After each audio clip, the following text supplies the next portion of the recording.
dari Ega dulu kali. Enggak, aku ngerasa kayak Po Alpa itu punya sahabat tuh yang baik-baik banget, termasuk Billy. Di Bang Billy tuh aku masya Allah ya, kadang aku ngeliat, aku kan nggak datang ke yang pemakamannya kan, aku nggak ikut ngubur karena langsung balik sama Arafi sama Irfan, mereka syuting, aku juga ngeliatin Bang Billy sampai nguburin, sampai gotong jenazahnya. Buat aku kayak itu rezeki yang tak ternilai untuk almarhum, punya kakak-kakak yang sayang, yang memang sahabatannya tuh sampai nganterin ke liang lahat tuh udah masya Allah banget lah gitu.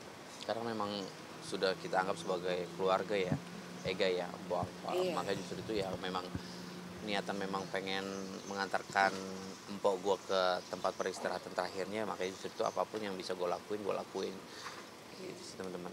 Dan Bang Billy juga termasuk tipikal temen yang kalau sahabatnya nggak ada tuh paling nomor satu, dia tuh selalu ada, selalu ngedoain, bahkan sampai turun langsung ke liang lahat. Jadi aku bersyukur lah, maksudnya kayak almarhum Po Alpa juga punya dan dikelilingin sama orang-orang baik, teman-teman yang baik. Bang kan sering syuting bareng mungkin Bang ya. Nah, keadaan sakit itu abang tahu nggak sih? Mungkin Tahu.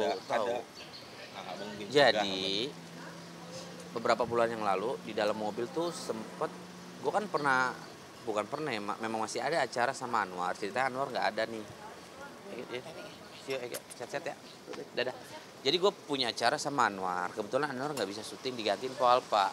Setelah digantiin Po Alpa, gue lagi di dalam mobil, lagi persiapan. Syuting gue kan memang di outdoor. Po Alpa masuk ke dalam tuh, tiba-tiba dia bilang, Bang Willy, kalau gue tuh pengen ngomong gitu, pengen jujur. Yang tahu nih Irfan, Arafi sama Bang Billy. Apaan nih Po? Gue nggak tahu nih, bingung nih. Iya, kalau gue tuh dibuka tuh kepalanya tuh. Maksudnya wignya dibuka, kalau dia tuh nggak ada rambut. Dia bilang katanya dia habis di kemo, dia punya sakitnya ya seperti kalian tahu lah ya, seperti itu. Gue sempat syok, kemudian sampai keris ya syuting seperti biasa, kayak nggak ada apa-apa. Po Alwan memang orang ceria gitu, nggak bisa dibilang nggak kelihatan lah ya. Kemudian sering syuting beberapa kali sampai akhirnya yang tadi sempat gue sounding, kalau suaminya bilang kalau Po Alpa ini udah diponis sama dokter. Dan gue di situ tuh ngerasa, ya Allah, gue kalau ngeliat Po Alpa, Po, mudah-mudahan apa yang dibilang sama dokter nggak terjadi, karena kan balik lagi Allah yang nentuin gitu sih. Nah, nggak ada kabar. Gue juga nggak tahu kalau Po dirawat nih, sama sekali gue nggak tahu. Kalau gue tahu, insya Allah pasti kalau ada waktu gue pasti pastilah jengukin.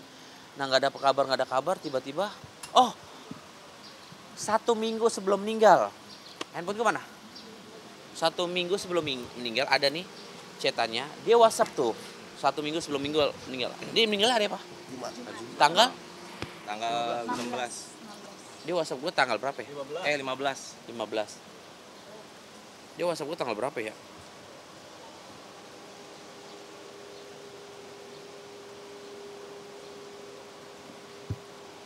Kalau bentar.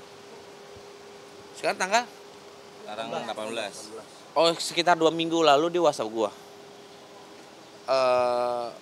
Abang Billy lagi di RSPP ya. Gue nggak tahu kan RSPP itu apa. Ternyata rumah sakit. Karena kondisi gue nggak di rumah sakit, gue bilang enggak Po, nggak lagi di rumah sakit. Di rumah sakit nggak di RSPP, gue bilang gitu. Gue bilang gimana sih? Abang lagi di RSPP ya. Oh, gue bilang enggak Po, salah lihat kali Po. Terus dia bilang, oh iya mungkin hidung salah lihat deh, seperti itu. Gue nggak tahu kalau itu rumah sakit, dan gue juga nggak tahu kalau Po lagi dirawat gitu sih. Nah, kalau misalkan gue tahu Po lagi dirawat, kalau misalkan gue bisa kesana, gue kesana gitu teman. Nah, setelah 2 minggu kita memang nggak ada komunikasi, tiba-tiba kabar gue lagi di jalan, asisten telepon, Po Alpa meninggal. Allahu Akbar, kaget, syok. Lihat sosial media lagi perjalanan tuh. Lihat sosial media, bener Arafi posting kalau Po meninggal dan memastikan lagi bener lagi di rumah sakit. Ya gitulah teman-teman. Ya balik lagi lah. Inilah kehidupan. Ya setiap manusia pasti kita akan balik gitu. Jadi ya mungkin kesedihan orang-orang yang ditinggali sama Po, keluarga, kerabat dan orang sekitar sedih dan nangis karena memang momen-momen itulah kebaikan Po lah. Dan balik lagi kita untuk menegarkan diri kita sendiri untuk semangat lagi biar nggak sedih-sedih lagi ya balik lagi pikir positif aja, setiap manusia pasti akan balik gitu, tinggal tunggu waktunya aja. Jadi kita hidup harus yang baik-baik aja lah intinya teman-teman. Mengingat anaknya masih kecil juga nih bang. Oh bagaimana iya, dengan ini, Bang? baru berapa bulan? 9 nih, 10 bulan nih, 10 bulan ya. Ya ini itu mah balik lagi pasti anugerah lah dari Allah. Allah ngasih anaknya yang baik, yang cakep-cakep, yang pintar-pintar. Insya Allah mudah-mudahan pasti di balik itu ada hikmahnya. Anaknya masih kecil-kecil, mamanya dipanggil sama Allah, pasti ada hikmahnya, pasti ada perjalanan hidupnya nanti seperti apa kita nggak tahu. Allah yang bisa nentuin itu semua sih. Merespon almarhum meninggal di hari Jumat bang mungkin bang. Wah luar biasa. Seperti kayak almarhum Olga kan, hari Jumat. Kalau Olga tuh habis pada asar waktu Singapura hari Jumat. Kalau Mpok Alpa jam pagi jam 8 ya, jam 8 jam 9. Ya Masya Allah, mudah-mudahan ya kan kepercayaan kita ya, setiap orang yang meninggal di hari Jumat ya mudah-mudahan hari yang baik. Ya baik buat orang yang meninggal, pokoknya baik semuanya, mudah-mudahan itu benar terjadi gitu sih. Bapak sempat datang di hari bahagia.